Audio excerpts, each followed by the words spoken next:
Good morning, everyone. My name is Niti To, and I head the insurance division at DFS. It's my pleasure to welcome all of you to today's event.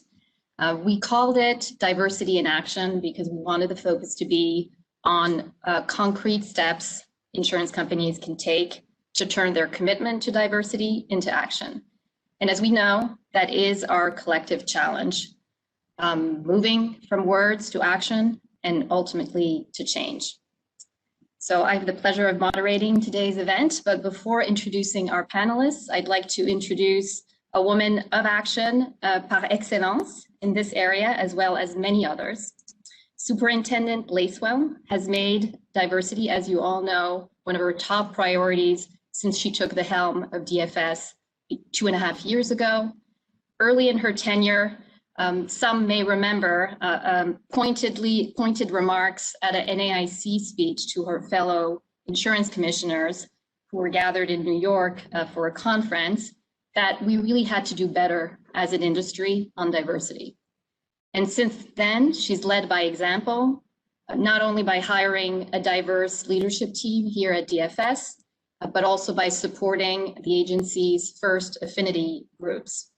She's also made clear that every group that DFS had an opportunity to weigh in on, from advisory groups, work groups, panels, roundtables, et cetera, that these groups should be representative of the population of New York. And finally, although we all had very full plates last year with COVID and related priorities, she insisted correctly that we continue to be thought leaders in this area, and then we continue to make progress on our diversity initiative, which ultimately led to the issuance of our circular letter in March. So I could go on, but I will stop. Superintendent, I'll turn it over to you. Thank you. Thank you for those generous remarks. I really appreciate it. And Miti is being generous in more ways than one, because she really has been the leader of all of these diversity efforts and more for the department, and has inculcated really the whole department with that ethos. So, and I am very proud of the diverse team that we have. If you look at the insurance department, the top executives in insurance are all diverse. Miti, Avni Shah, Sumit Sood, all diverse in different ways. And I believe that enriches their leadership and their perspective into all of these issues and gives folks at the department and elsewhere role models to follow. And I think that's critically important. I want to thank everybody for participating today. I want to say especially greetings to those of you from the department who may have signed on. I am proud that we have one of the most, if not the most diverse state agency in New York State government, and especially the backbone of our agency, the examiners, are an especially diverse group. And the new examiner classes that we have come in periodically are indeed global in origin.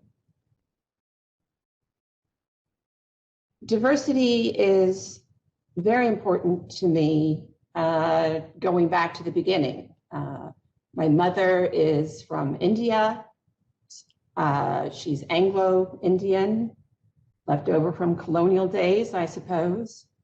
And I grew up in really an Anglo-Indian community in England until we came to the US. And being around all kinds of diversity, for me, it was just part of the fabric of life. Now, unfortunately, upon coming to the United States in Central Florida, some decades ago, not to give away too much about my age, not such a welcoming community. And unfortunately, at that time, frankly, the KKK was pretty entrenched there. There were cross burnings on our street. My mother was discriminated against directly in housing and other matters, but she just continued with grace and dignity to move forward and not let anyone think that she was diminished by that. because we know discrimination does not diminish us. It diminishes the person who's discriminating and shows, in a sense, their true colors.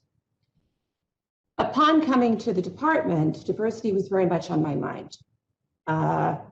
And some tried to discourage me from making that a priority. And they said, why would you use your capital for that? As if it was just sort of some side social issue and was not worthy of my time. And others, when I came here, said exactly the opposite. They said, you are completely right. You are in a position of leadership. Use that position to talk about these issues with your employees, with the public, and with our licensees, because your priorities will be the industry's priorities, and have the conversation every chance you get. I'm proud to say that one of those people who I had that conversation with the very first day that I spoke with him was Roger Ferguson, who's participating in our event today. And I have really looked to him and to my other friend participating here today, Karen Ignani, for models of leadership of important enterprises that you can do with a focus on the substance and the merits of the enterprise, but in a way that reflects you have a role to play in society. You're a citizen, you're a thought leader, and you can have influence, and that these things can go together in a way that can be respected and has dignity and that has impact. Miti is exactly right to talk about diversity in action, inclusion in action, because unfortunately, as we all know, there's a lot of talk about how important diversity is and very little action. I would like to see the NAIC do more. Miti helps to lead those efforts at the NAIC, although it's 50 states and some territories. And in any matter, it's difficult to reach accord. But we have got to start doing something about it and not just talking about it, because that's hollow. And frankly, we don't want it to be a waste of time. And why does it matter, right? It's not just the right thing to do, it's the smart thing to do. All the studies now, McKinsey and others, show how critically important diversity is in board leadership, executive leadership, and in innovation.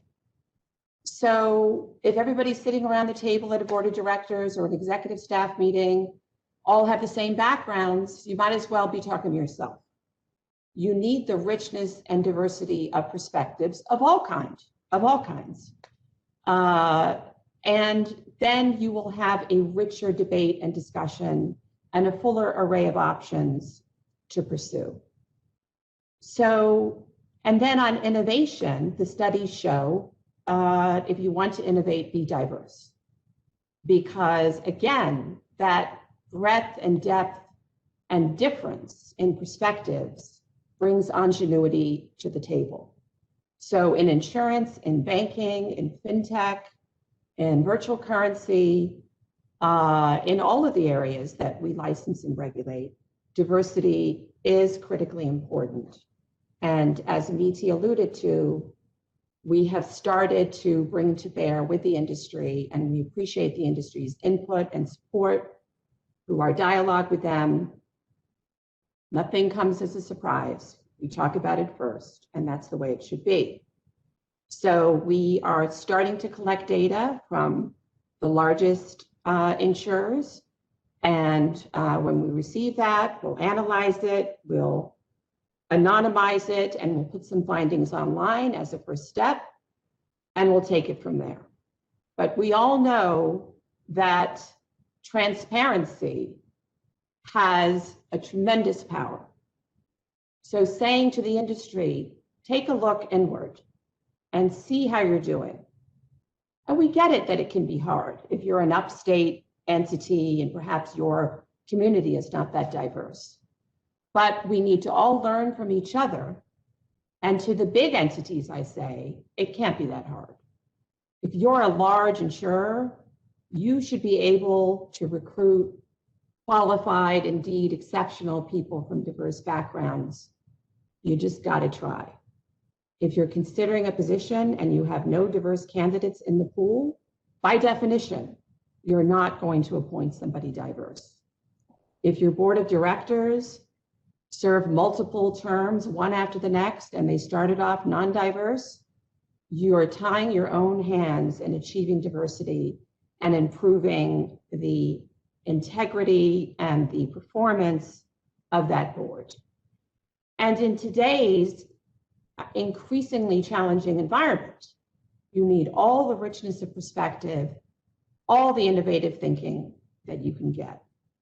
Between the pandemic and the economic environment, and now the variants that are surging, the unvaccinated, we have a number of challenges that we are dealing with, leaving aside the rapid pace of innovation that was occurring even before the pandemic, which now has been exponentially accelerated, which imposes tremendous demands on our industry. Our perspective is we want to help you make yourself stronger through all of these efforts, and that we need to do it together because the challenges are too complex. And we don't believe that we're sort of up at the top of the mountain where we can just sort of hand it down and instruct you as to what to do. But diversity is a part of your strength. So it's a part of your sustainability, your safety and soundness, your competitiveness, your recruiting status compared to others. So we've got to invest the time and the resources to do it. And I look forward to hearing the strategies that folks say are working or not working today. As Miti said, I could say more, but I think I've probably said plenty. I do want to note that last year, actually the year before last, we also formed a committee for the advancement of women in leadership in financial services, which I co-chair, and Karen is a member of that as well. She is the head of Emblem Health, a leading company, but more than that, she's a national leader on a whole range of policy issues, including health issues and diversity issues, women's issues. And I very much appreciate the dialogue that she and I have had over time, one-on-one and through our various work streams. And it's part of what makes this job so enjoyable, is the ability to engage with truly exceptional individuals as we tackle these problems together. MLK famously said, among his many, many famous sayings, the arc of the moral universe is long, but it bends toward justice. And we say, and this is not original on my part, yes, except we have to bend it. We have to do it. That means what for us? Why is that relevant today? Because it takes all of us. It takes all of us to bend that moral arc. Nobody on the sidelines. And that's why I appreciate the participation of our panelists and those who are attending. And I very much look forward to the dialogue as we move forward together. Thanks, Miti. Thank you very much, Linda. So with those opening remarks, it's now my pleasure to introduce our first panel. They're all inspiring leaders and champions of diversity, not just in their organizations, but in the industry more broadly, as you heard the superintendent say. In the interest of time, I am not going to go through all the details of their bios. I encourage you to read them on our website. And so let me just do very quick introductions now. First, Roger Ferguson. Roger has had a long and distinguished career in the public sector and also in the financial services industry, most recently as president and CEO of TIAA. He also serves on many boards of large companies as well as small private companies, and we look forward to hearing his insights from that. Next, Trisha Griffith. Trisha is president and CEO of Progressive, where she started her career many moons ago. She's held a number of leadership positions at Progressive, ultimately leading the company's historic growth during her tenure as CEO. And finally, you already heard about Karen. Karen is president and CEO of Emblem Health, as well as a recognized leader in the healthcare industry for her contributions throughout her career, both in government and in the private sector. So thank you all for agreeing to share with us your perspectives from the C-suite today and to participate in this very important conversation. So the superintendent has set the tone for this, discussion. And I'd like to start with talking about the importance of setting the tone at the top. That's something we hear a lot about when it comes to diversity efforts. But I've always asked myself, really, what does it mean in practice? And this is all about not just words, as we said. It's about how does this all translate in the real world? So Roger, I'm going to ask you to kick us off.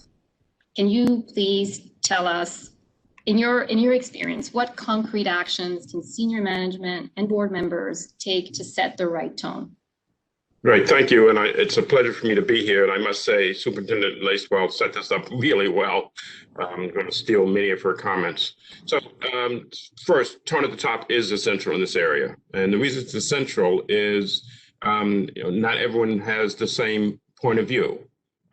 Also, frankly, it's essential because while we know the studies indicate that diversity leads to better outcomes, it's not as easy to measure as, the current return on equity or return on your investment portfolio. It's a little more both qualitative and quantitative. So it's important for the leader and leaders to speak with one voice and to set the right tone from the top. Secondly, and Superintendent Lacewell has done this very well already in her own team, people want to see what do you do? So first, are you hiring a diverse team around you? As the leader, it's the one thing that the leader absolutely controls is who she or he brings into the C-suite, so to speak. And so, if the company looks up and sees no diversity at the C-suite, they will question whether or not the leader is truly committed to this topic. The third thing that a leader can do, back to a point that Linda made very clear, in the world of transparency, once you set the tone, then the question is, well, are you holding people accountable? And so if colleagues look around and see certain areas, certain department where there's no diversity, they're going to question, what is the leader doing to hold that group accountable? And finally, I would say creating processes that make all this work. So it's analytical. I know TIAA, when I led that company, one of the things we looked at is what we described as the broken rungs. Where is it that diverse folks are falling off the career ladder, and what can we do to repair those broken rungs? Secondly, change process in terms of looking to see both, as Superintendent Lacewell said, do you have diverse slates for open jobs, but do you also have diverse interview panels? And so there are other kinds of process changes that one can make, encourage, foster, that then allows it the diversity outcomes to come forward. And then the last point I'd make is around the board. And the company knows that the top is not just the CEO, not his or her C-suite, but also the board. And insofar as the CEO can influence who's selected, who gets to stay, who leaves from the board, et cetera, creating that sense of urgency at the board level is important. So I'll stop there. 4 or 5 different things that, in my experience, can prove to be helpful. Thank you very much, Roger. You've, I think, touched on a vast number of topics that we'll be exploring in a little bit more detail, over the next hour or so. Karen, I know you have a lot to say on this topic, so I want to give you the opportunity to add on to what Roger said. Thank you so much, Meeti. As I was listening to the superintendent, there's very little in our country these days that gives people hope and inspiration. And Linda, I just want to say that I really was personally impacted by what you said. And the way it hit me was that you've indicated that it's a privilege to lead something, and we have responsibilities that go with that. And Miti, to your question, I wanted just to talk about that very specifically. I thought Roger started us off beautifully, but Linda really inspired me. And we don't get to have that opportunity very often these days. So thank you for that, Linda. I think that leaders need to be intentional about setting the tone, as Roger said, but you have to build a foundation for DEI. And what we did last year, in the middle of all of the tumultuous events starting from last summer, we created a formal DEI council made up of a very diverse part of our employee base, diverse on a number of different variables. And then from that, they led a series of strategies and discussions. We really unpacked privilege and what does it mean on a personal level. We had a number of conversations, which I had the pleasure of both participating in, and in my regular comments to employees every week, I would comment on that and talk personally about that. Because Roger said, you need to be vulnerable. You need to speak about what does this mean to you as an individual and as a leader. And we've created a formal DEI policy so everyone can see what we stand for. And we're going to be measured by that as part of our annual review processes. So in addition to the usual business things that we're measured by, we're going to be measured by how we lead and how effectively we lead. And this is an important variable there. Thank you, Karen. I'd like to delve a little bit more into the hiring piece. Roger, you mentioned earlier, leaders have to mean what they say, and one way of showing that is in hiring for critical positions. We know diversity is not just about numbers, but it does involve convincing a critical mass of talented, diverse people to come through the door. And we know the competition is fierce for talent generally, and some would say especially so for women and people of color. So I'll stick with you, Karen. I'm curious to hear about your experience and how you've considered diversity in your key senior hire. I think it's a great hires. question. And I'm proud to say we have quite a diverse group of senior leaders as well as mid-level leaders and then developing leaders. But you have to fundamentally create an environment that people want to join and participate in, which means creating a culture where people feel accepted and people feel that they can come as they are and be accepted. And that has to be discussed very openly. We have mandated inclusive leadership training because even if instinctually you believe you're doing it right, it's very important to have continuous education in a variety of areas, and this is fundamental. So we've required that of all of our leaders, and we've gotten very, very positive responses as a result of that. And we're going to keep it going. It won't be one and done. And then I think you have to have clear, specific, measurable values and expectations with respect to diversity, inclusion, culture, and so on. So when people come in the door and they ask now quite a lot about what is the culture like, you're able to very specifically say, this is who we are, this is what we do, not this is why you should join, but this is why you could feel very not only excited about joining, but find a place here. And I think it's important for leaders to really focus on all of those variables. Thank you, Karen. Just maybe a follow-up question on that. I mean, the culture is so important, and organizational cultures do change and sometimes have to change over time.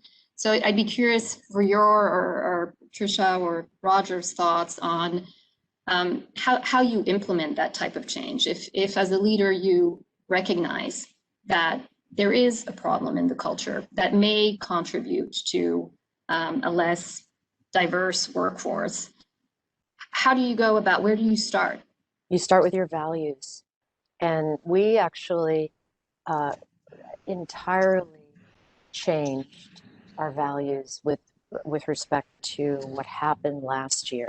So last year, we believed our values weren't clear enough and they weren't good enough to reflect the times. We have three values: empower, deliver, do it together.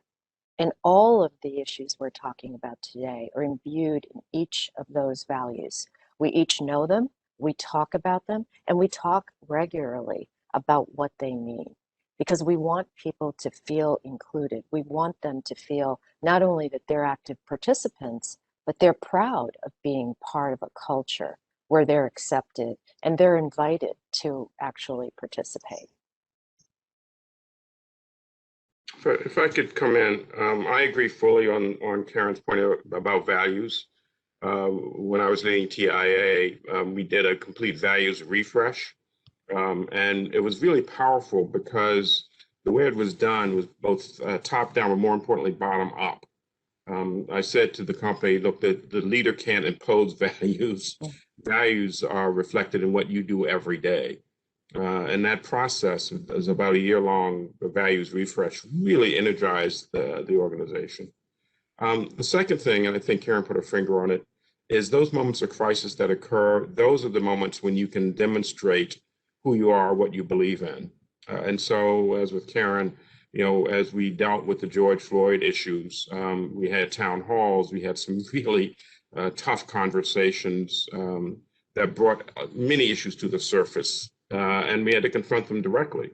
And a lot of our colleagues were surprised by some of what they heard and saw.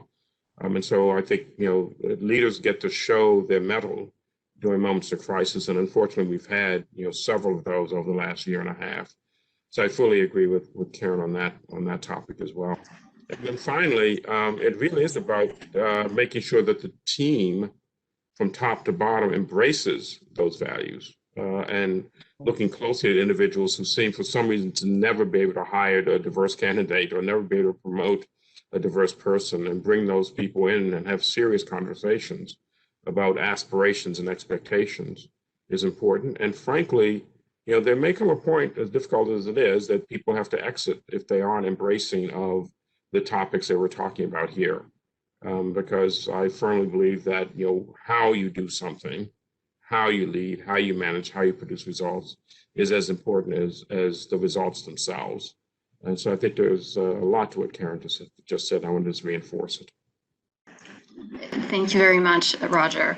I'd like to approach the topic from a slightly different direction. I think all of this really overlaps, but Linda talked about the importance of diversity as a business matter, as a safety and soundness matter. Our circular letter that we issued earlier this year lays out a high-level expectation that insurers make diversity a business priority, a corporate governance priority. We very deliberately did not prescribe how companies should do that, because companies know how to run their business and how to implement strategic priorities in a whole range of areas. Diversity is just one of them. So this one is for you, Tricia. What does it mean to you in the real world, which I'm very focused on? What does it mean to you to make diversity a business priority? Yeah, I think what I would start by saying is Linda hit the right word, and that is action. So you can talk a lot about diversity, equity, and inclusion. You can talk a lot about education, which is very important, but you have to put it into action. We are very a metrics-driven industry. We're a very metrics-driven company.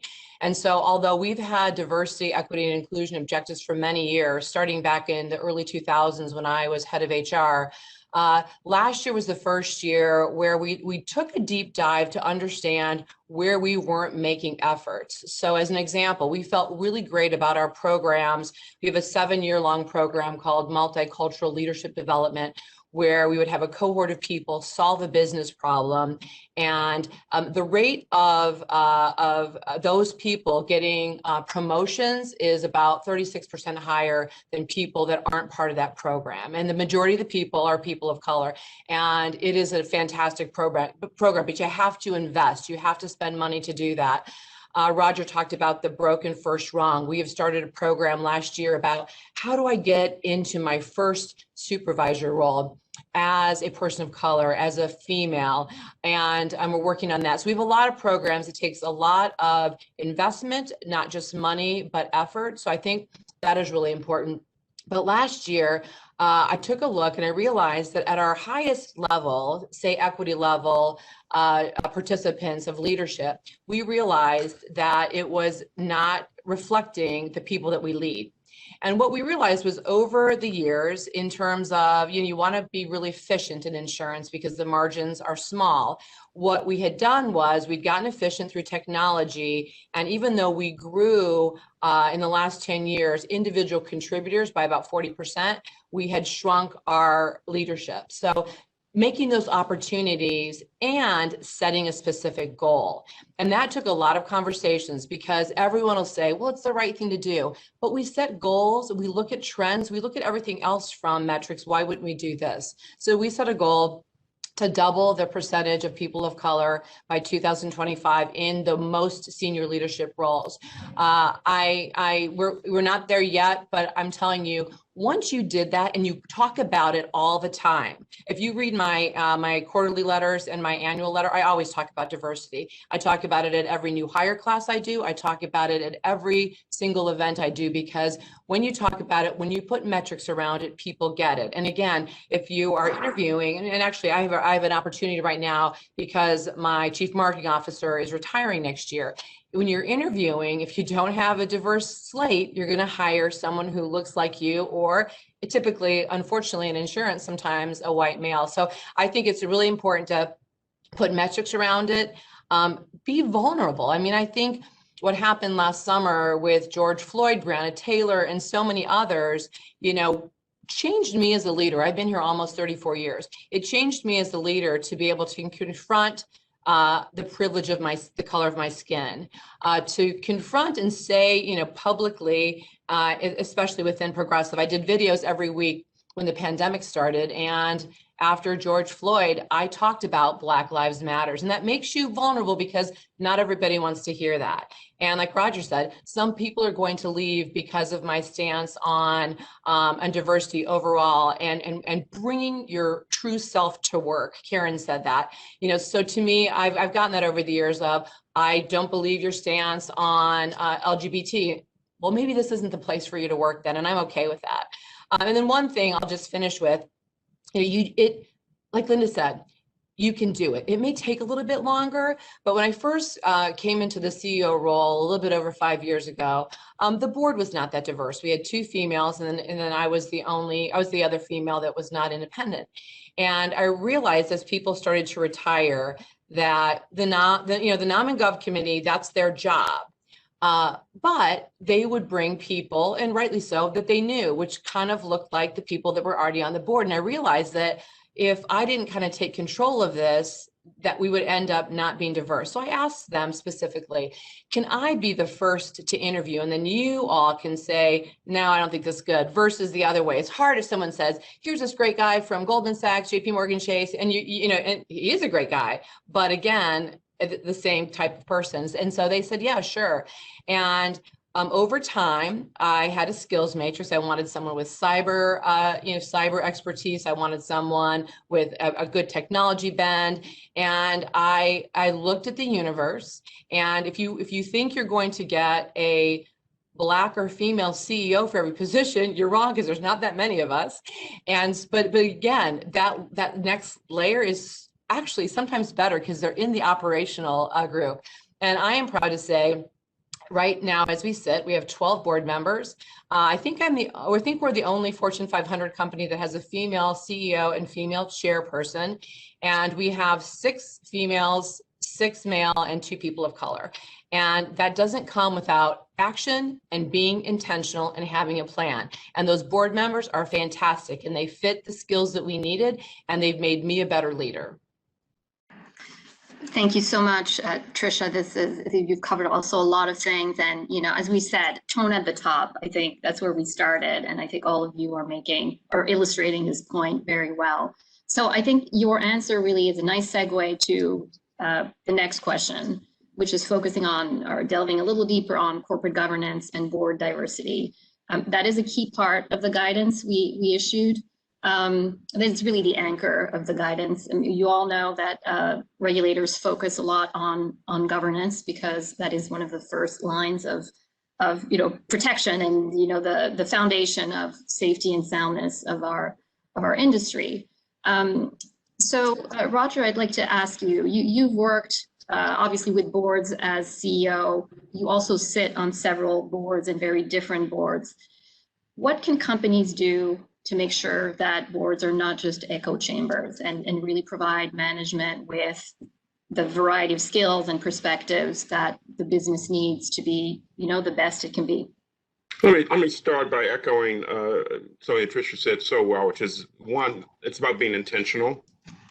And so her story about helping her board move to be more diverse, I've seen in other situations. I'm on one board now, a consumer products company, and they intentionally are trying to get to a 50-50 male-female split. And they're doing it for good business reasons because it reflects the customer base. And so that's the second component, recognizing, as Linda said and others have, that this is not just the right thing to do in a moral and ethical sense, it's the right thing to do in a business sense. And there's no trade-off between good total shareholder return, good, safe, and sound performance, and diversity. I think there's not a trade-off there. In fact, they work hand in glove. And finally, I think it's just an understanding of why this works so well, why good corporate governance involves diversity at the board table. Linda said it well. There are academic studies, both theoretical and quantitative, that show that more diverse companies, including more diverse boards, end up with better performance. The theory of the case is that, I'll use a fancy word, ecosystems that are diverse tend to be more resilient.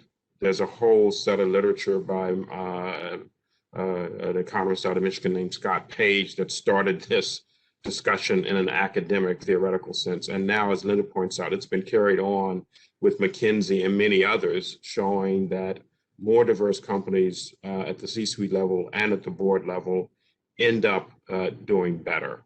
And so, I think it's become a complete imperative. And if the goal of good corporate governance in our industry is safety and soundness, good policyholder returns, covering insurance needs well, then you've got to go for a diverse board because that's one of the paths towards a good positive outcome. And so gone is the day of, well, gee, we think of that from a social standpoint only.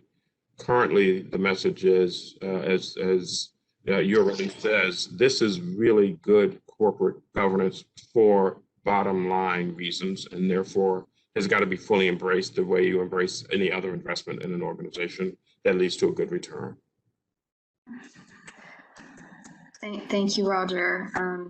We, as Linda mentioned, we are in the process of collecting data of our companies. A reminder to all of you who are listening, the deadline is the end of this month. But we've asked a number of questions around not just board composition, but also board tenure, because the issue of refreshing the board and board terms, I think, is very central to this issue, particularly if you're trying to change the current makeup. So I think the data is going to be interesting there, and we look forward to sharing it with all of you. So we've seen obviously a renewed focus on diversity in business and society more generally, with all the turmoil and events of the last year plus. But we all know this is a conversation that's been going on for decades, and that the progress has been very slow, hence the need to be intentional and to not just talk, but actually move to action. But this slow progress is, I think, just evidence of the obstacles and the headwinds that we are facing when we are talking about diversity. So there are obstacles. So we've been I did not want to start with this question because it's kind of negative, but what are the greatest obstacles to increasing board and senior management diversity in the insurance industry in particular? And what can company leaders like all of you do to address them? Karen? Thank you. I think that's Yeah. a great question. And I think Roger and Trish got to aspects of it.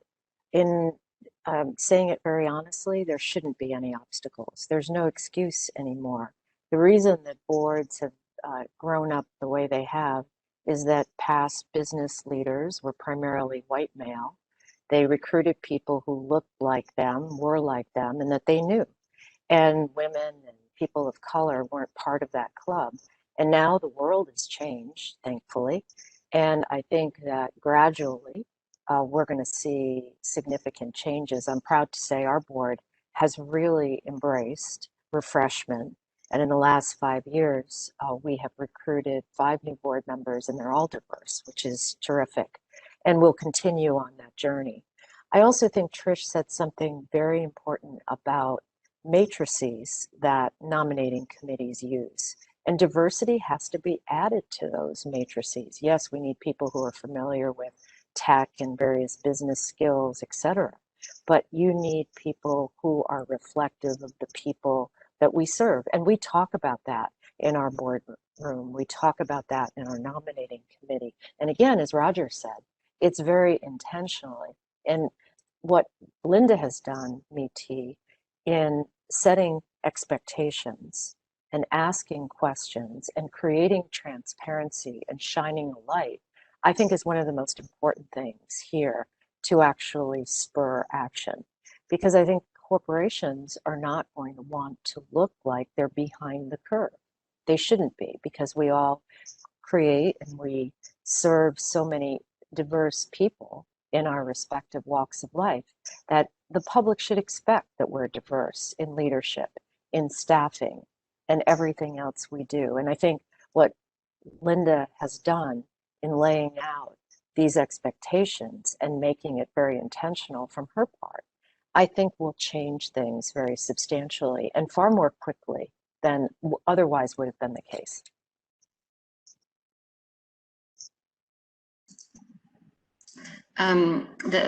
The comment you made about not wanting to be behind, I think that was a important motivation in our decision to collect data and put it out there. Because, as you know, there is not a lot of specific to insurance diversity data. And we hope that the data will have the effect of raising the bar for everyone. Moving to my last question. All of you and your organizations are pretty far along this journey. You've all been thinking about it for a long time, doing a lot in this area, although it's interesting to me to hear that as you know, you have all, as I said, been champions of diversity, but this last year, you know, you've done different things, you've been challenged as leaders, you've grown in this area. So this is a journey, as we say, but some companies are farther along than others. So we as from a regulatory standpoint, we fully appreciate that. It's going to take time, and change is not going to happen overnight. So turning it over to you, Tricia, what is your advice to companies that are just starting to focus on diversity? Yeah, it really does take a lot of time. We started our first 2 employee resource groups back in 2007 when I was in HR. We have 9 now. And I really had to kind of get my arms around at that point in my career and my leadership. Our employee resource groups really exclusive. I had to educate myself and understand that. And of course they aren't. They're beautiful. And it's so great to be able to try to step in the shoes of others that don't see the world the way I see it, which is so beautiful in terms of having great debates. It makes the company better. That said, all the programs that I've talked about and Roger and Karen have talked about take time to understand, have the process, and then make it successful. don't reinvent the wheel. Call one of us, because I can tell you, I learned so much. I've learned so much in the last 15 years, and I feel like we have so much to learn. And you don't have to start back where I did in 2002 in HR. I would be more than happy. You know, we do courageous conversations where we set a scenario where we talk openly about a situation. And the one thing we do in the courageous conversations, it's really a beautiful thing.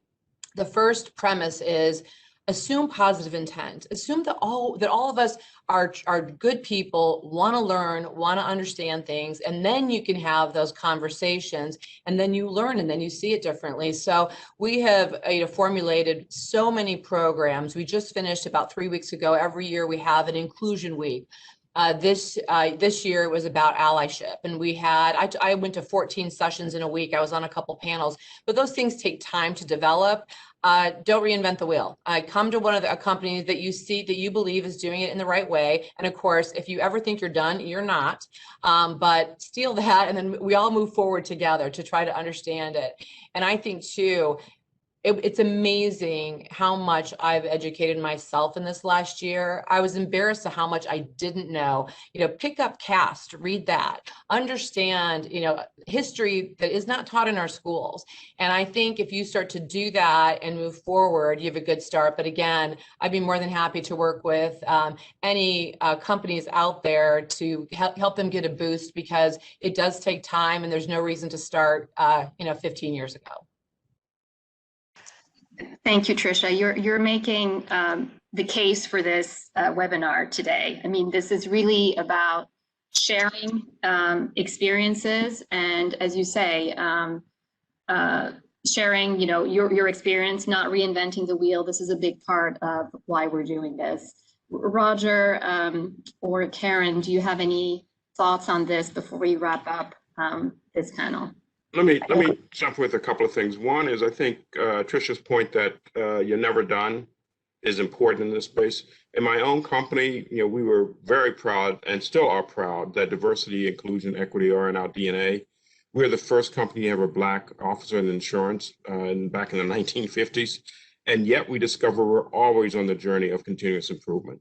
And so one should think about continuous improvement in this space as you do in everything else. The second point I'd make for those who are starting or just getting started is, don't let the perfect be the enemy of the good. Get started, try something. As Tricia said, few employee resource groups, see how they work. If they don't work quite the right way in your organization, try something else. But this is an area, I think, where people have a lot of trepidation about making a misstep. And I would say, frankly, recognize everyone's going to make a misstep in this area, because none of us is really trained fully. And the secret then is how you come back to show that you're still quite committed. So get started, be comfortable with the fact that everything's not going to be perfect, and recognize that is a journey of continuous improvement. And Miti, I would pick up exactly where Roger left off. And one cautionary note, don't let the rhetoric get ahead of the reality. You want to be very clear about what you're doing to match what you say you're doing. So you have to have the commitment of senior leadership, and that has to be heartfelt. If you can't put budget behind it, then the ERGs are great. A diversity council is very important. A diversity corporate statement, people can see it and touch it, and finally, embedded it into your values. Because if you're measured by things, then people are very, very focused on that. So just a couple of thoughts about reality and rhetoric. It's very important, because the last thing you want to do is have a team of people feel that it's not what you say it is. And then you're at risk of taking a step back. Thank you very much, Karen, Roger, Tricia, for sharing your insights this morning with us, and for showing us how this can be done. So again, thank you. One of the sad things about virtual events where everyone is muted is that you cannot hear the applause, but I'm imagining thunderous applause here. So thank you all very much. So at this time, I would like to welcome our second panel. If you could please turn your videos on.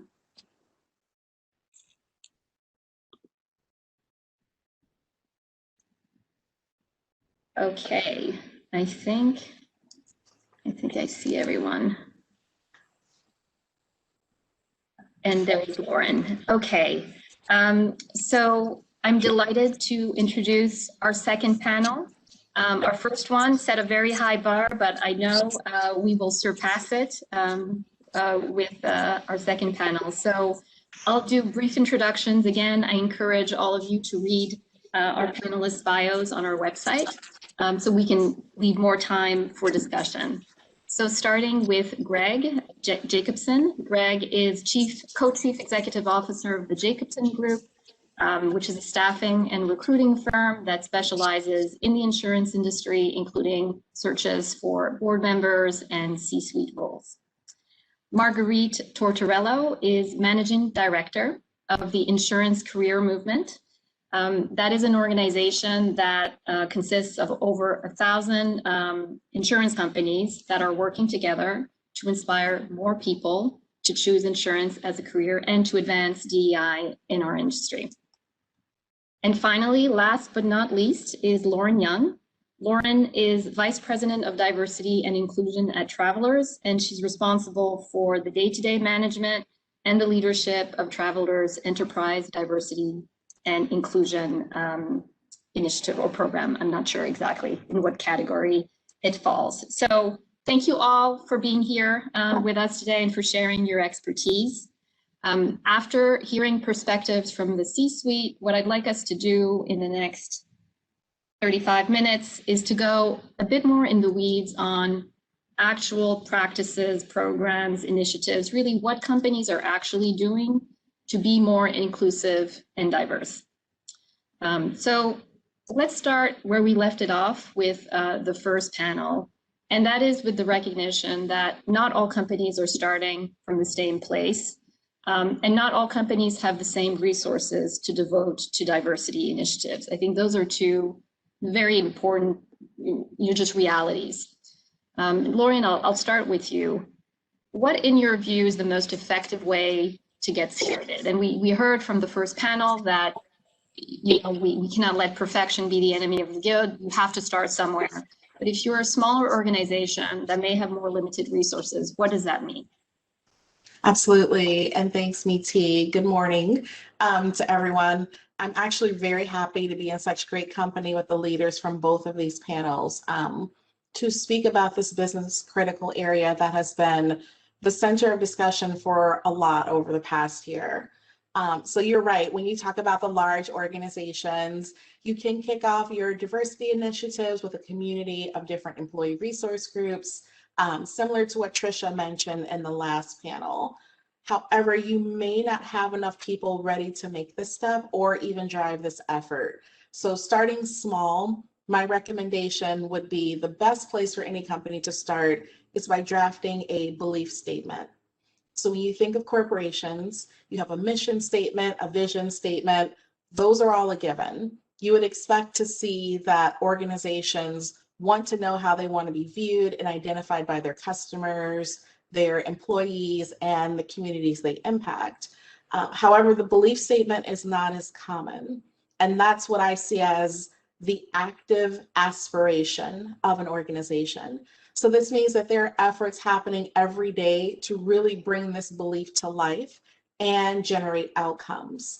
So in my past roles in the insurance industry, outside the insurance industry, we've drafted belief statements to help really ground our approach in whatever it is that we're working in. So if you're thinking about D&I, you want to think about where do we want to go? What is the aspiration that we have to work forward and work toward? So once you've established this, you can really start to review any resources you have and begin making that plan to get started.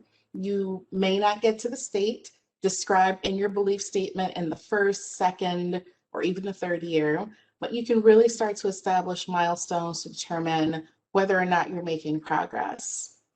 Additionally, in the last panel, I heard Karen mention creating diversity councils within the organization. So I think this is also very helpful to really build that proximity from the senior levels, middle management, and individual contributor levels. Larger organizations may create councils within business units or their functions, but even for those smaller organizations, having that council to really help keep that conversation going and continue to make an impact on the culture, that's critical. We have this window of opportunity right now, and it's starting to close very slowly as we start to focus on return to office, hybrid working models, this war to retain and attract talent as we're progressing through this pandemic. So we really have to be cognizant to keep this conversation going and be that proverbial wedge in this window of opportunity so it never fully closes on us. Thank you, Lauren. Marguerite or Greg, do you have anything to add?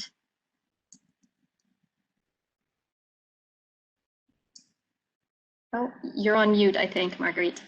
Sorry. I thought it was a great intro and how she brought together the previous panel as well. Okay. I agree. And I think the most important thing I heard from Lauren is that we can't make this, just a fleeting moment. This has to be a moment of long-term change. And I think we're going to talk about, how to get the momentum going. So this is something that, 10 years from now, we don't feel like we're still having to talk about the same things. Right. And I think, linking to another comment that was made earlier about, showing that leaders really mean what they say. And I think leaders in the insurance industry really have stepped up in very visible ways over the last year to express the commitment of their companies, of the industry to diversity. And now, the industry needs to do something to show for it. I think this all comes back to turning all of this commitment, these good intentions into action. So my next question is for you, Marguerite. We heard this on the first panel. We hear it a lot in the diversity context, that what gets measured gets done. So what does that mean when we're talking about diversity? So I think it's exciting right now, as Lauren just shared about the window, how we can keep the window open and grow it really does come to measurement and accountability. And what we're seeing from organizations is that they are looking at ways to include diversity, equity, inclusion in their specific organizational objectives. And you're also seeing more companies connect it specifically to environmental, societal, and governance management. And so as ESGs are gaining greater attention, you're seeing companies recognize they need to marry this up.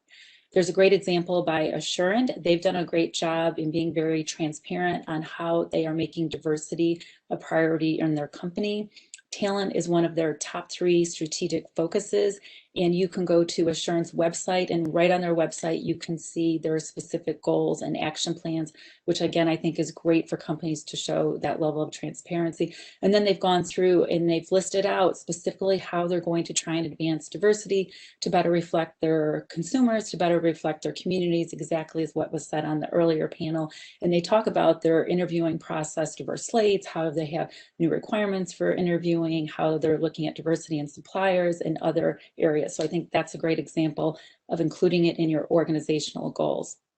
Second, it's important for companies to look at, as you're looking at measurement and you're looking at accountability, to align that with the training and information and education that the previous panel talked about.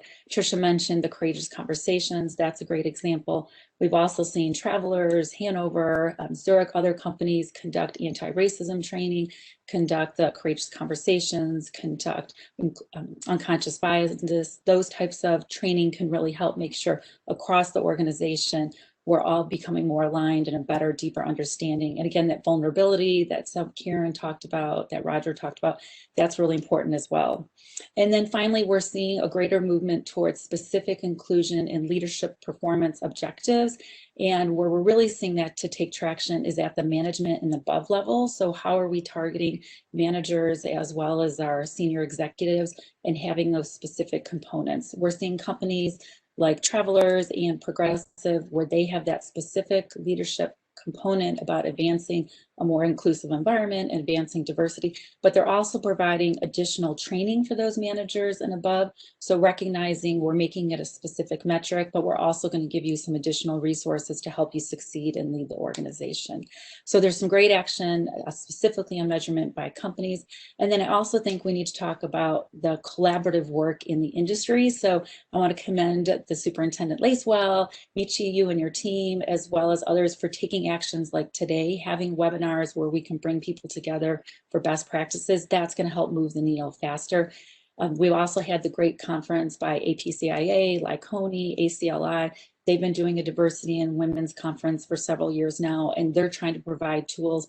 So collaboratively, we can provide tools to help with that measurement and accountability as well. So those are a few examples. Thank you, Marguerite. All great examples. And I mean, there's a lot out there, a lot of resources, a lot of companies doing great things. As Tricia said on the last panel, you know, no one should be reinventing the wheel. But where, and you've pointed us to some companies, you know, specifically that are a great example. Where should companies go for the list of best resources? Is there, could you suggest, you know, a website or two, maybe something we could put on our website after this event? But how does one go about it to avoid reinventing the wheel or flooding Tricia's email box with requests for conversations? So I have the opportunity to work closely with Greg Jacobson and the amazing team at the Jacobson Group. And so I could share that. I could work with Greg's team and we can get that list. And so either the Jacobson's website or the Insurance Careers Movement, we can do that because we do have a list of great companies that I know would be happy to share how they're doing it. So we're not reinventing the wheel. So Greg, if that's okay with you, I'm volunteering. Absolutely. I think that would be great. That's right. Okay, thank you so much. And we will be following up with you on that. So I'd like to turn to recruiting, and we've heard a lot about recruiting, board level, and you know, for senior positions, but really recruiting for the entire organization. We know that recruiting a strong pipeline of employees, including diverse employees, is critical for us to move the needle on diversity as an industry. So Greg, what can companies do to find and attract diverse candidates? And what's your response to people who say there are just not enough qualified people out there to, you know, fill all of these roles we need to fill? Well, I think to answer your last question, I think it all starts with a start as to what are we looking for. And I think, you know, I think the industry is making really good strides, and I think it's important to say that. But you know, obviously, there's a lot more that can be done. And the first thing that I think would actually benefit the industry more than just in all aspects of the business, and certainly in adding diversity, is to focus less on experience and more on skills. I think that our industry tends to focus more on experience, looking for someone who you know, has exactly the same experience, oftentimes in the same state, the same product lines. That they're looking to, you know, slot somebody in a job, and it just doesn't really make sense to me, because if you really take time to understand the value of diversity, and diversity means, you know, it's not diversity, ethnic diversity, age diversity, location diversity. If you take time to understand the value of that, I think the value is far greater from a business perspective than direct experience in exactly the same thing over and over and over again. It just creates a situation where, as a company, as an industry, we aren't thinking about, you know, what the opportunities are in business. And I think that's, you know, that's changing with InsurTech. But why do people outside the industry have to drive that? So I think the first thing is to really understand the value of diversity for your business, and then compare that the training that might be involved in focusing on someone's skills instead of someone's experience. And I don't think it's that great. I think the other thing, I think, you know, we are in a great time here. I don't think there's really excuses for companies in rural areas to say, well, we can't, there's nobody diverse in my community. Well, you know, virtual work has changed that. And I think that if companies don't embrace the opportunity to bring in more diverse perspectives because virtual work gives you that opportunity, those companies are going to fall behind in terms of meeting their customers' needs. And then I guess the last thing I'll say right now, I mean, I could go on for a while with lots of different ideas, and I'm really glad that Marguerite said that we can put something on our website, because I think there are a lot out there. But I do think we need to do more support of industry associations that support or promote diversity, NIA, LIA, Insurance Careers Movement, and others. I think right now, a lot of times, companies are going to those organizations when they're looking for something, and they're not really paying it forward. And those I think we need to support those organizations so they can grow and create a pipeline of diversity for the industry. So I'll stop there and probably comment later on. Thank you, Greg. Lauren, Marguerite, I'm sure you want to chime in, so please go ahead. Yeah, absolutely. I agree with everything Greg said, and I'll add an additional point to that. You need success stories to be able to start bringing in these diverse candidates.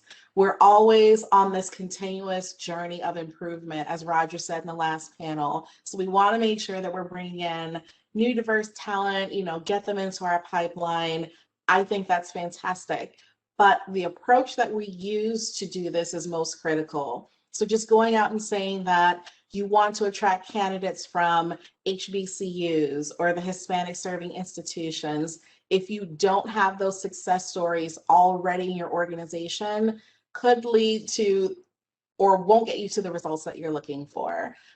You want to be very intentional to start small with a specific group of colleges, some of those universities or professional organizations that Greg just mentioned, and start building your pipeline.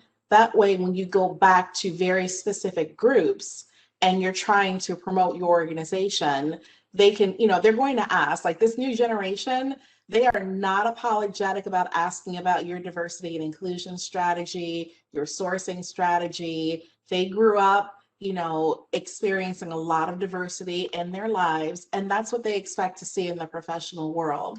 So if you don't have those success stories that you can be able to tout or even bring with you when you're trying to attract talent, your approach is not going to work. So, just being very intentional about that pipeline, starting small, I think that you'll do a lot better that way.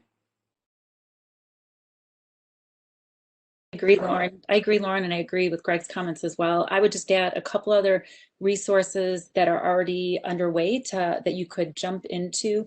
So the U.S. Chamber of Commerce has the Hiring Our Heroes program, where they are working to help place military members that are almost out of service, as well as military spouses. And it is a 12-week cohort program, and they will place anywhere in the nation. So that's exciting as we're looking at maybe some rural areas. And that's a great way. And the Department of Defense actually pays the salaries for that cohort internship. So it's a great way to gain access to some diverse candidates, some highly talented people. And so that's a great program. And I can share more information on that as well, Miti. And then also apprenticeships. That's another great way the industry is looking at bringing in some diverse talent. Really excited about the program way. If you look at the work by Aon, Zurich, the Hartford, APCIA, and the Department of Labor, they also would love to work with all the companies on this call about their apprenticeship initiative and how they can help collaborate with you and, again, really accelerate work. So I just wanted to mention those two as well. Great, thank you. Again, a lot of good resources there that we will find a way to make available on our website. Let's turn to organizational culture. We touched on that in the first panel. Lauren, I'd like to ask you this question. Given your background, you've been guiding a number of companies through very complex organizational change, cultural transformation. So what do you think are the most important things a company can do to foster a culture that sustains diversity? Yeah, very good question. I would say there are about maybe 3 areas that I could introduce. The first step you want to take is building a culture that really encourages and sustains diversity. Employees really need to be clear on what you've established in regards to D&I first.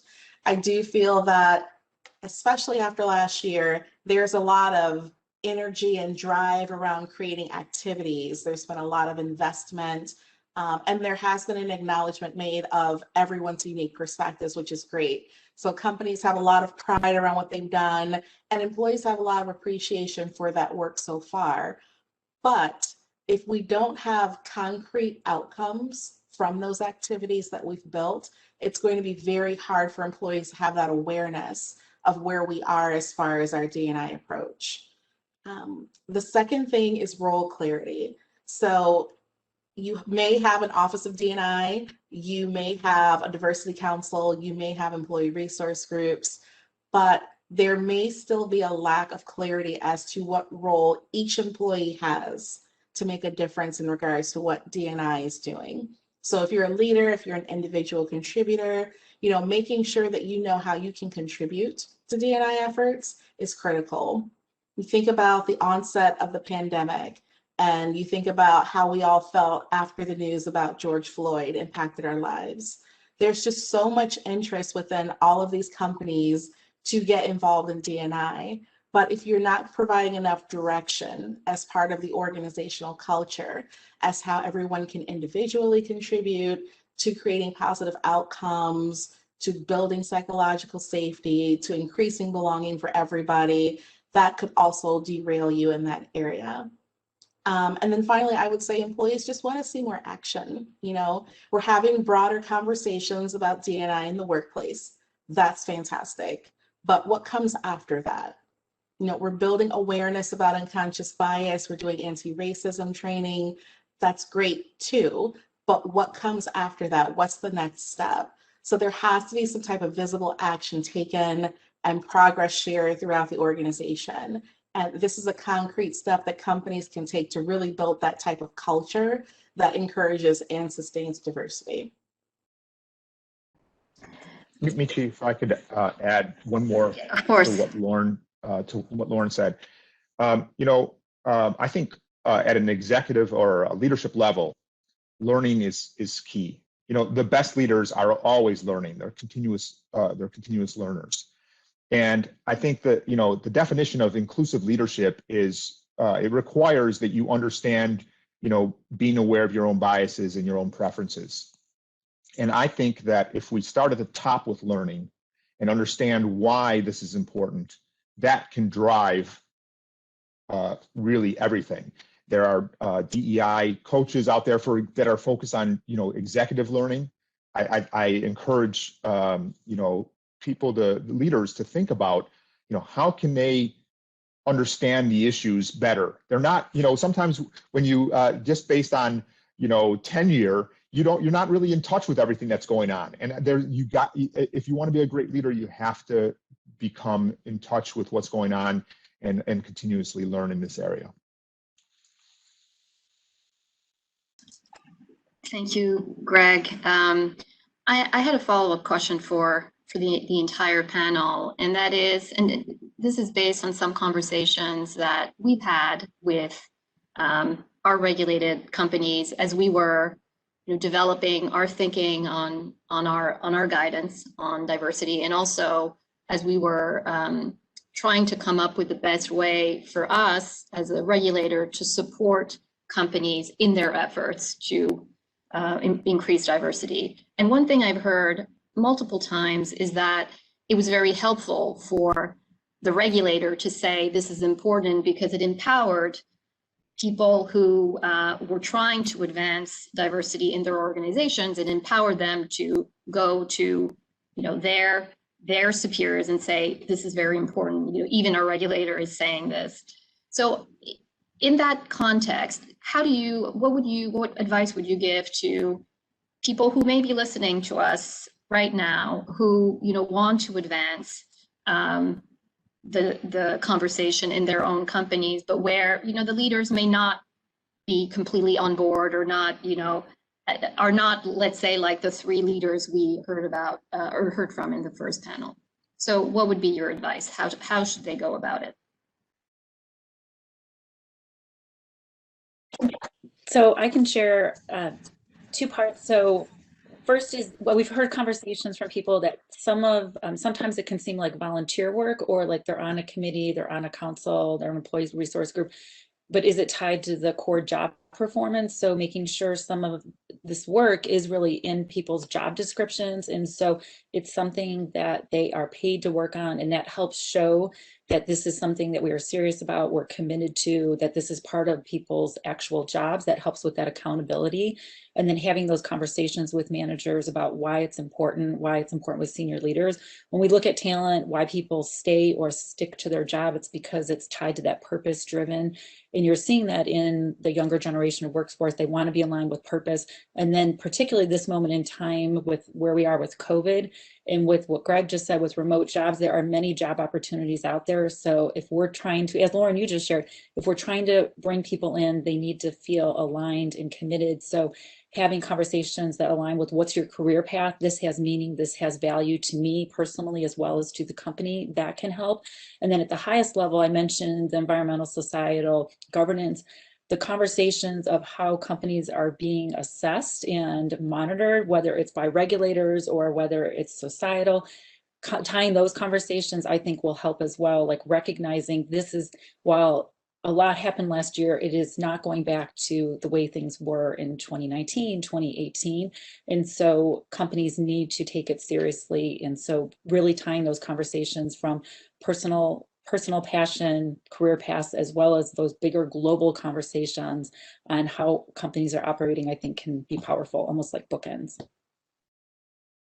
I agree with that. I think it starts with behaviors first and action second. So even if you don't have buy-in from the very top of your organization, from your manager, you can start to change your own behaviors and challenge the behaviors that you see within others. So if you see something that doesn't feel right, doesn't look right, you have the ability and the power to say, hey, should we be considering this a different way? Or should we include this person in this conversation? Should we give them an opportunity? I'm always getting selected for something. Let's give someone else an opportunity. And slowly but surely, the mass of people that begin to start adapting those behaviors, you'll start to see a shift in the culture. So I've always said the top of the organization structures the culture, but the people within the company, they evolve that culture. And if it starts to come out that, we need to be doing things differently, we're seeing that we're having a lot of success in this business area, or people are wanting to stay on this team longer, you could look back to see like what type of, trends do you see within that group? How do they support each other? How do they work together? What type of values are they modeling throughout the organization? And that really can have a big impact pretty quickly. I would like to add one other thing. I think there's a lot of attention paid to the what should we do and how do we do it. I think that we need to be paying just as much attention to the why are we doing it. And I really enjoyed the conversation with the first panel. Roger, well, all three panelists talked about why it's the right thing to do. I mean, why we should do it. And it's not just that it's the right thing to do, which is certainly the case, but also it impacts our business in a very positive way. I mean, turnover goes down if an organization is more diverse. Retention is up, creativity is up, and ultimately business performance is up. And there's some studies that are coming out along the way. McKinsey was mentioned that are proving that. But you know what? I've seen this for many years. The auto insurance business. There were a few companies early 20 years ago that were starting to say we need to understand our different customers in different and how to market to them, how to underwrite for them, how to serve them better. And those companies who were saying we need the way to do that is to have people in our organization that understand those customers. Those companies are far much further ahead than the companies that didn't do that. Thank you all for those thoughts. So I'd like to move a slightly different direction. We talked about recruiting. I'd like to talk about retention. So getting people in the door is not enough. As we know, those people need to stay. We know culture is a big part of being able to retain your talent. But what else can companies do to make sure that all their employees, including their diverse employees, get the opportunities to develop and to become leaders in their organization or the broader industry? As we know, there's a lot of movement in our industry. So Marguerite, I'll throw that one to you. What have you seen the most successful companies do in this area? So I'll start again with COVID. The space we're in right now, there is a greater conversation around wellness and how are people doing. And so I think that is also a great opening for conversations and space on diversity, equity, and inclusion. There's more conversations happening about working remotely or hybrid or going back to work. So in those same conversations, we can be checking in on, are you feeling aligned with your work? Are you purpose driven? Are you feeling valued? Are you feeling appreciated? Do you have a clear career path? So there's these opening for these conversations right now that I think we need to seize and really gain insights on how employees are feeling and what they're seeing their future look like. We're seeing more companies really look at how to establish more formal mentor programs and sponsorship. That's clearly been articulated from past studies as barriers to advancing in the industry. And so those programs I think are really big. And then for companies that may say, well, we're a smaller company, it's harder. There are some industry-wide initiatives. There's Million Women Mentors. They have an insurance initiative. And so there are programs that can exist if there are not more mentorship programs in your specific company or sponsorship opportunities. The Insurance Industry Charitable Foundation, I think they're doing a great job with their diversity conference as well, where they're trying to bring people together virtually. Again, how do we globally try and bring people together so mentoring can happen in that space as well on the virtual front? We're also seeing events like the Insurance Careers Movement, the Jacobson Group, AM Best, and APCIA. We host the Emerging Leaders Conference that was created 3 years ago to help foster some of these conversations, to help executives talk about who are the rising stars in your company and how do we specifically look for diverse talent that we can provide a unique professional experience and increase that networking, higher access to executives and such. So I think collaboratively working on how do we retain top talent, diverse talent in the industry? And then from the company level, really looking at how are you making sure your employees feel connected and a part of the organization and that they can see that clear career, that clear career path.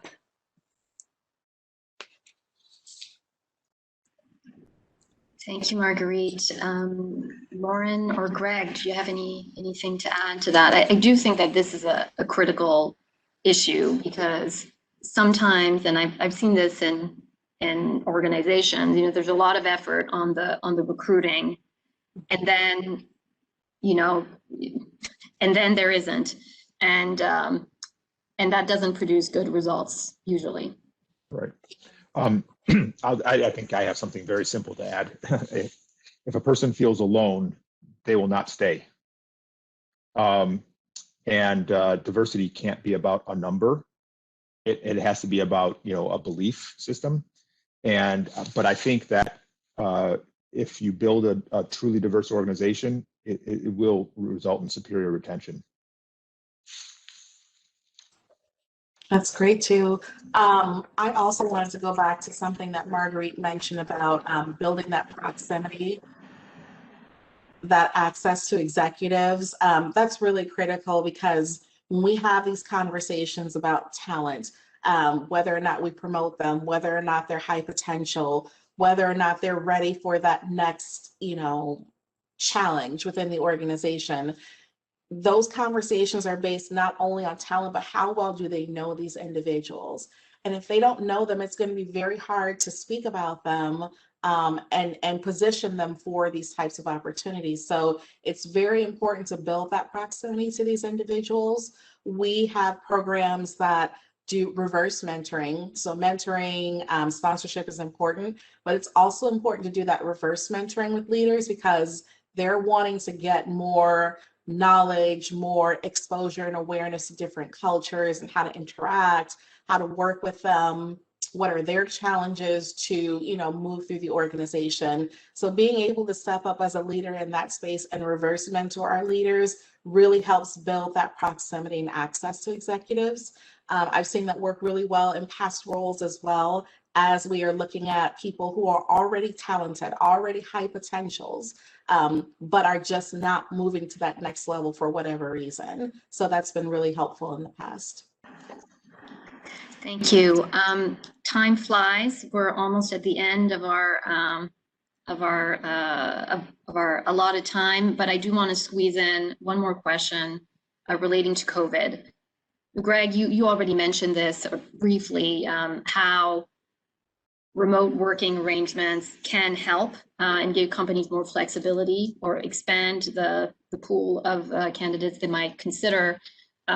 But it occurred to me when you were talking, Lauren, the proximity does get lost in a virtual environment, or you have to work really harder to make sure that that connectivity continues. So in our final minutes, if you could each share your thoughts, as we think about diversity and the opportunity for companies or the challenges, COVID, the impact of COVID on how we think about our work environment. Let's each of you please close with that. I guess I can start. I just, this is this situation with COVID and the virtual work. It's really the great talent equalizer opportunity for small and rural-based companies. A lot of them, which are mutuals. I think that this is a talent business, and the companies that have the best talent are the ones who are going to succeed. And this is really the time to change the perspective, to bring in different perspectives, and to bring in people that aren't only in upstate New York, for example. Yes, it does take more work. I don't think creativity is lost when you're not all in one place. I don't think productivity certainly is not lost when you're not all in one place, but it has to be managed differently, and it has to be thought of differently. And I just think that this is a tremendous opportunity for smaller and mid-sized companies to equalize the playing field.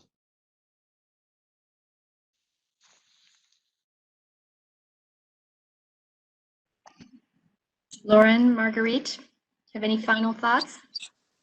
Sure. So I believe the hybrid model or the flexible work model, it is not just the future, it's the present for us. We are not going back to the way we used to work before the pandemic.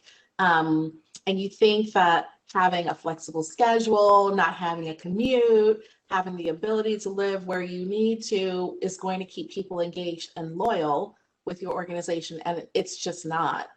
Because at the same time, the memories that we had from last year are still fresh in our minds.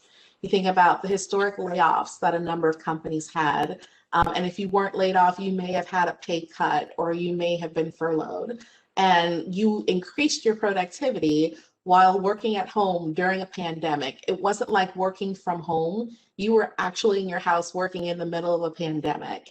And there was a lot of uncertainty. People were scared.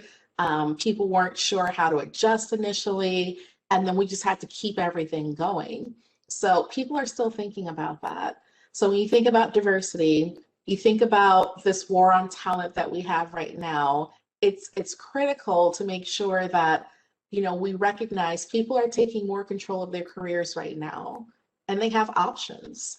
So if we want to attract the top talent, the diverse individuals into our organizations that can really drive us to the next level, we really need to be focused on how are we going to maintain flexibility and trust for these individuals. How are we building a shared purpose, and how are we building deeper connections to family and community in our approach?